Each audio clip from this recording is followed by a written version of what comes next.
Welcomes to the ohms law topic. இந்த வீடியோவில் வந்து V is equal to IR என்ற ஃபார்முலா வந்து நம்ம சின்ன வயசுலேருந்து படிச்சுட்டு வந்திருப்போம். So V is directly proportional to a current and V is directly proportional to the resistance. இதுக்கு என்ன அர்த்தம் அப்படின்னா, இப்போ நான் வந்து வோல்டேஜ் இன்க்ரீஸ் பண்ண போகிறேன் பாருங்கள். வோல்டேஜை இன்க்ரீஸ் பண்ணுறேன், இப்படி அங்கே பேட்டரியோட பர்சன்டேஜ் இன்க்ரீஸ் ஆகிட்டே வருது. அப்போது நான் வோல்டேஜ் இன்க்ரீஸ் பண்ணும்போது கரண்ட்டோட வேல்யூவும் இன்க்ரீஸ் ஆகுது. அதே போல் ரெசிஸ்டன்ஸ் வேல்யூ நான் இன்க்ரீஸ் பண்ணும்போது பாருங்கள், கரண்ட்டோட வேல்யூவு டிக்ரீஸ் ஆகுது. அப்போ current is inversely proportional to resistance. ஓகேங்களா? Current is inversely proportional to resistance. இப்போ நான் வோல்டேஜ் வேல்யூ இன்க்ரீஸ் பண்ணுறேன், சுத்தமாக ரெசிஸ்டன்ஸ் வேல்யூ டிக்ரீஸ் பண்ணிட்டேன். அப்போது கரண்ட்டோட வேல்யூ பயங்கர அதிகமாகிடும். Hello students. ஸோ இந்த வீடியோவில் நீங்கள் ஓம்ஸில் பற்றி பார்த்தீங்க. பட் ஓம்ஸில் வந்து நீங்கள் நல்லா அண்டர்ஸ்டாண்ட் பண்ணிக்க யூஸ் ஆச்சுன்னு நினைக்கிறேன். ஸோ பேசிக்கலி ஓம்ஸில் V is equal to IR அதை பற்றி நம்ம டெப்த்தாக பார்த்துட்டோம். ஓகேங்களா? ஸோ இந்த டாபிக் எதோட ரிலேட் ஆகுதுன்னா, மைக்ரோஸ்கோபிக் மாடல் ஆஃப் ஓம்ஸ்லா. நீங்கள் இதை அண்டர்ஸ்டாண்ட் பண்ண அது ரொம்ப யூஸ்ஃபுல்லாக இருக்கும். அதனால தான் உங்களுக்கு அந்த ஷார்ட் வீடியோ வந்து நான் வந்து உங்களுக்கு அந்த சிமுலேஷன் வந்து நான் காமிச்சேன். சரிங்களா? ஸோ நம்ம வீடியோவில் போயிடலாம். ஃபஸ்ட்டு நமக்கு இங்கே ஓம்ஸ்லா, அதாவது இங்கே ஒரு கண்டக்டர் எடுத்திருக்காங்க, ஒரு மெட்டீரியல். ஸோ அந்த மெட்டீரியல் நம்ம என்ன பண்ணுறோன்னா, ஒரு டிவைஸ் எடுத்துருக்கோம். அந்த டிவைஸுக்கு நம்ம என்ன பண்ணுறோன்னா ஒரு பேட்டரி செல் போய் கொடுக்குறோம். சரியா? அதோட கரண்ட் எந்த டைரெக்ஷனில் இருக்குன்னா I, அந்த டைரெக்ஷனுக்கு. அதே மாதிரி எலக்ட்ரிக் ஃபீல்டு என்ன டைரெக்ஷன் இருக்கா, இந்த டைரெக்ஷனில் இருக்குது. அதோட லென்த் என்னதுன்னா L. ஸோ இதோட ஏரியா என்னதுன்னா A. ஓகேங்களா? ஏன்னா என்னதுன்னா area of the cross section of the conductor and L is length of the conductor. E vector equal to applied electric field, V is equal to potential difference. So இவங்களை மாதிரி நம்ம ஸ்பீடாக topic உள்ள போயிடலாம். சரிங்களா? டெரிவேஷன் போட போயிடலாம். So derivation ரொம்ப ஈஸியான ஸ்டெப்ஸ் தான் இதுவும். ஓகேங்களா? டெரிவேஷன் நம்ம ஏற்கனவே பார்த்த நம்ம பழைய ஃபார்முலாஸ் வச்சு தான் நம்ம போடுவோம். ரைட்.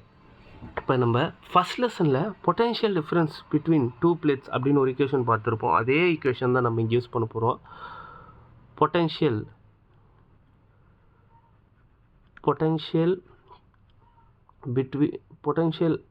டிஃப்ரென்ஸ். இந்த லெசனில் வந்து பொட்டன்ஷியல் டிஃப்ரென்ஸ்னு பார்ப்போம். ஓகேங்களா?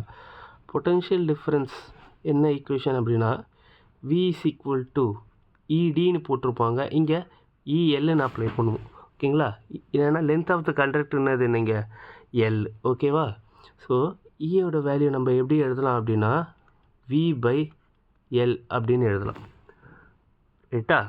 ஸோ அடுத்து நம்ம கரண்ட் டென்சிட்டி பார்த்துருப்போம். கரண்ட் டென்சிட்டி எப்படி டிஃபைன் பண்ணியிருப்போம் அப்படின்னா, அதாவது கரண்ட் டென்சிட்டியோட இந்த மைக்ரோஸ்கோபிக் மாடலோட ஆன்சர், அதாவது current density directly proportional to electric field அப்படின்னு பார்த்துருப்போம். அந்த ஈக்குவேஷன் எழுதிடலாம். So J is equal to sigma E. J is equal to sigma E. ஓகேங்களா? இப்போ நம்ம கரண்ட் டென்சிட்டி ஃபார்முலா பார்த்துருவோம். கரண்ட் டென்சிட்டிக்கு என்ன ஃபார்முலா?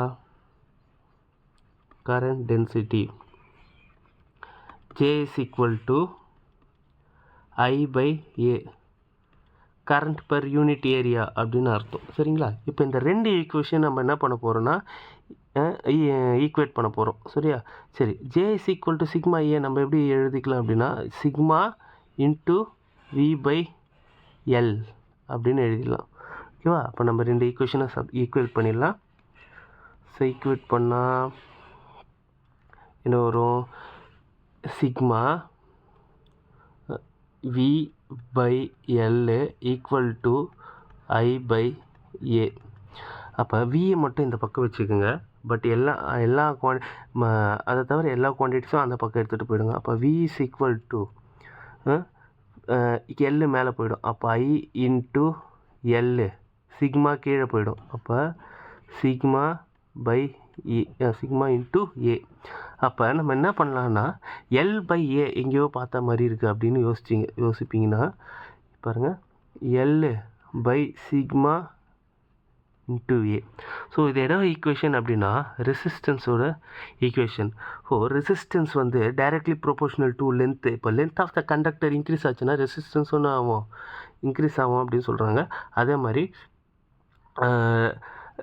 அது ஏரியா வந்து இன்க்ரீஸ் ஆச்சுன்னா ரெசிஸ்டன்ஸ் வந்து இங்கே கம்மியாகும். அதாவது resistance is indirectly proportional to the area.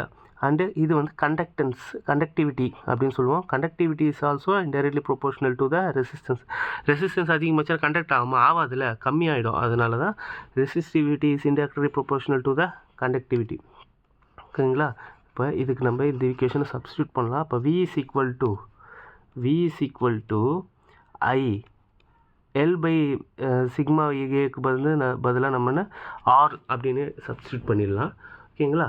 இப்போ நம்ம R ஈக்குவல் டு எப்படி எழுதலாம் இந்த ஈக்குவேஷன் அப்படின்னா V by I அப்படின்னு எழுதலாம். அப்போ resistance directly proportional to potential difference and also inversely proportional to the conductor அப்படின்னு எழுதலாம். ஸோ இது இன்னும் கரெக்டாக சொல்லணும் அப்படின்னா the ratio of a potential difference across the given conductor, potential difference across given conductor to the current passing through the conductor, ஓகேங்களா? இதுக்கு 2 graph இருக்குது, சரியா? அந்த 2 கிராஃபை நீங்கள் போடணும். என்ன கிராஃப்னா, ஒன்று ஓமிக் டிவைசஸ் அப்படின்னு அர்த்தம். ஓமிக் டிவைசஸ், இன்னொன்று நான் ohmic devices. So ohmic device, நான் ஓமிக் டிவைஸ் அப்படின்னா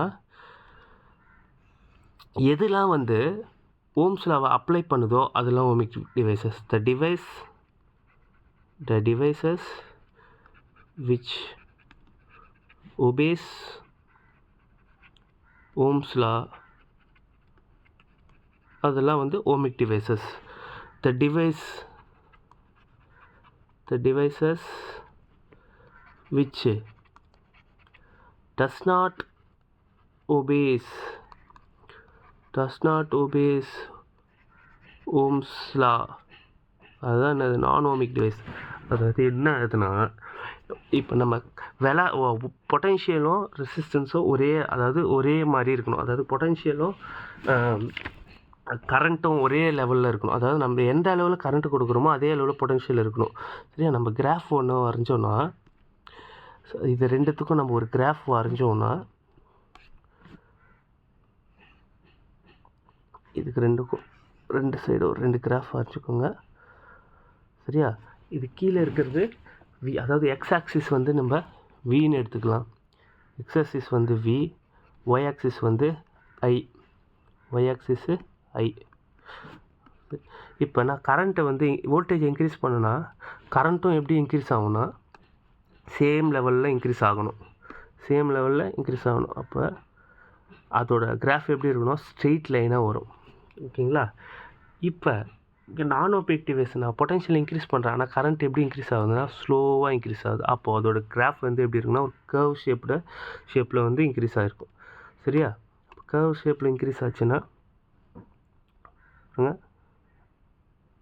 இப்படி இருக்கும் அதோட கிராஃப், சரியா? அது வந்து அப்போ நம்ம கொடுக்குற பொட்டன்ஷியலுக்கு வந்து நம்ம கரண்ட் வந்து இல்லை, அப்போ அங்கே அது தப்பு நடக்குது அப்படின்னு அர்த்தம், சரியா? இதோட எக்ஸாம்பிள் என்ன எழுதலாம் அப்படின்னா ஒயர்